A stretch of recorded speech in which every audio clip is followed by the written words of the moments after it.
Bonjour à tous, nouveau podcast qui a pour titre la distribution de la communion sur la langue. J'ai lu le livre de Federico Bortoli. C'est un curé qui a écrit un livre de 200 pages sur la question de la distribution de la communion dans la main. En descriptif, je vais vous mettre le lien du livre et je vais vous donner quelques citations du livre, le pourquoi et l'importance de la communion à genoux sur la langue. Quand on reçoit la communion, c'est une nourriture spéciale, donc on ne la reçoit pas de façon ordinaire, comme une nourriture ordinaire. Comme le dit le prophète Malachie, le Seigneur lui-même nous demande de cultiver le sens du sacré. Si donc je suis Père, où est l'honneur qui m'est dû?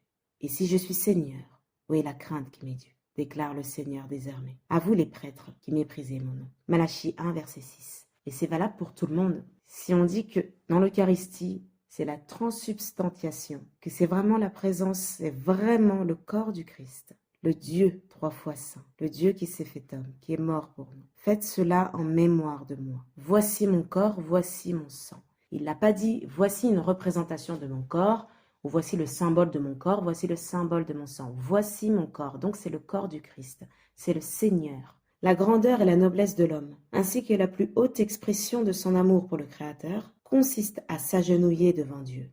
Jésus lui-même a prié à genoux en présence du Père. Et on peut voir aussi notamment plusieurs passages de la Bible où les personnes s'agenouillent également. Je peux vous citer un des passages à l'Apocalypse 5, versets 6 à 8. Je regardais, et je vis au milieu du trône et des 4 animaux, et au milieu des vieillards, un agneau qui était debout et comme égorgé, et qui avait 7 cornes et 7 yeux, qui sont les 7 esprits de Dieu envoyés par toute la terre. Il s'avança, et il reçut le livre de la main droite de celui qui était assis sur le trône. Et après qu'il l'eut ouvert, les 4 animaux et les 24 vieillards se prosternèrent devant l'agneau, ayant chacun des harpes et des coupes d'or pleines de parfums, qui sont les prières des saints. Il y a également les rois mages qui se mettent à genoux, qui se prosternent devant le bébé Jésus. Est-il vraiment si humiliant de se prosterner et de demeurer à genoux devant notre Seigneur? Pourtant, il s'est anéanti lui-même, se rendant obéissant jusqu'à la mort de la croix. Sainte Thérèse de Calcutta, on apprend qu'elle était remplie de tristesse et de peine à la vue des chrétiens recevant la Sainte Communion dans la main. C'est quand même fort. Sainte Thérèse de Calcutta avait une tristesse et une peine de voir les personnes recevoir la Sainte Communion dans la main. Et toutes ces religieuses recevaient la communion exclusivement sur les lèvres. Et ça fait un peu penser à un passage de la Bible encore, le psaume 81, verset 11. Je suis le Seigneur votre Dieu, qui vous ai fait sortir de la terre d'Égypte. Ouvrez grand votre bouche et je la remplirai. Pourquoi nous obstinons-nous à communier debout et sur la main? Pourquoi cette attitude de refus de soumission au signe de Dieu? Et le cardinal Robert Sarra, dans la préface, termine avec ce passage. Le Seigneur guide le juste par des voies droites. Sagesse 10, verset 10, et non par des subterfuges. Au-delà de la motivation théologique examinée précédemment, la façon même dont a été diffusée la pratique de la communion dans la main semble avoir été imposée en dehors des voies de Dieu. Puis cet ouvrage encourageait tous les prêtres et les fidèles, à l'exemple de Benoît XVI, qui dans les dernières années de son pontificat tint à distribuer l'Eucharistie sur les lèvres et à genoux, qui elle est la manière la plus adaptée au sacrement lui-même. Et la pratique de la communion à genoux sur la langue, ça a contribué à instiller chez les fidèles un sentiment d'humilité et de révérence envers le très saint sacrement. On ne prend pas n'importe quoi et ce n'est pas n'importe qui. Cette réalité est présente en dépit des apparences. Et le fait de se mettre à genoux pour communier, c'est un geste approprié d'adoration, parce que ça exprime le respect et la révérence.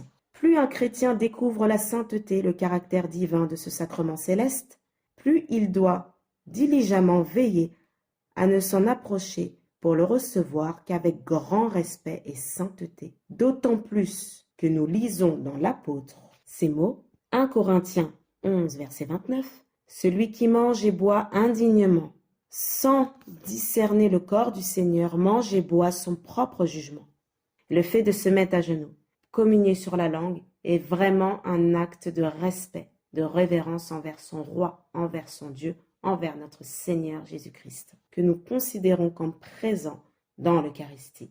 Et Monseigneur Schneider nous dit qu'il est incompréhensible que tant de personnes dans l'Église ne reconnaissent pas cette plaie, et il est encore plus incompréhensible qu'il se trouve dans l'Église des personnes pour défendre et même diffuser une telle pratique, c'est-à-dire la communion sur la main. Beaucoup en effet jugent ce sujet marginal et privé d'importance. Par essence, l'homme est aussi un être visible et physique. Il y a vraiment la dimension intérieure mais aussi extérieure. On est disposé intérieurement, mais on doit faire un signe aussi extérieur de révérence et de respect. S'appuyant sur ce qu'il est toujours convenu d'appeler l'opinion préférentielle pour les pauvres, Monseigneur Schneider affirme ensuite que dans l'Église, le plus pauvre, le plus faible, le plus démuni, c'est Jésus Eucharistie.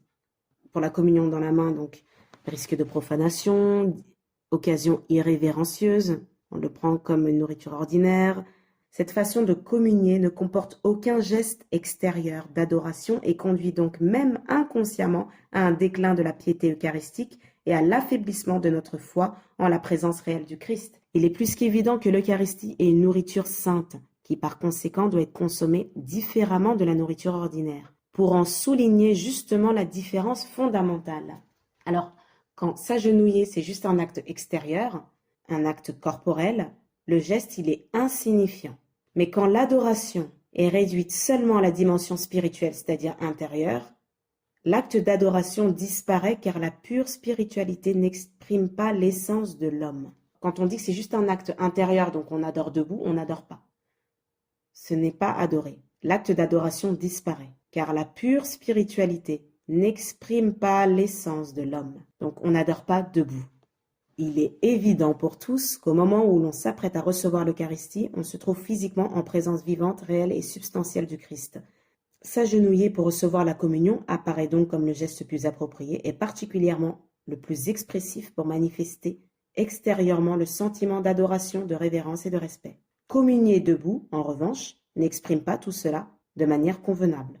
Le cardinal Ratzinger affirme, donc le cardinal Ratzinger, pape Jean-Paul II, affirme qu'une foi, la foi, ou une liturgie qui ne connaîtrait plus le geste de l'agenouement serait profondément malade et il plaide pour le retour de cette pratique là où elle aurait été délaissée.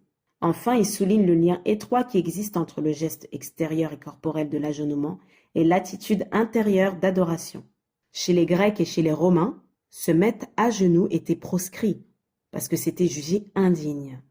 Au contraire, dans le christianisme, expression de la culture chrétienne issue d'une nouvelle et plus profonde connaissance et expérience de Dieu, s'agenouiller et se prosterner sont même des attitudes qui viennent des saintes écritures du Nouveau Testament comme l'Ancien Testament et Jésus lui-même priait à genoux.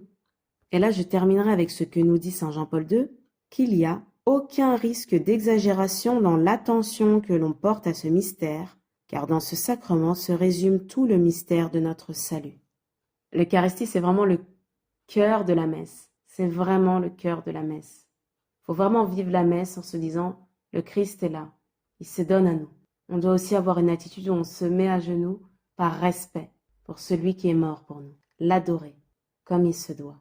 Parce que les personnes du monde sont aussi respectées. On respecte notre patron, j'ai envie de dire, on respecte le président de la République, on respecte la reine Élisabeth. Il y a une révérence, il y a un respect. Et le corps du Christ, nous restons debout. Merci, c'était tout pour le sujet. Et je vous dis à très vite pour un nouveau podcast. N'hésitez vraiment pas à acheter le livre qui traite de la question avec toutes les références et toute l'histoire de la communion dans la main de Federico Bortoli.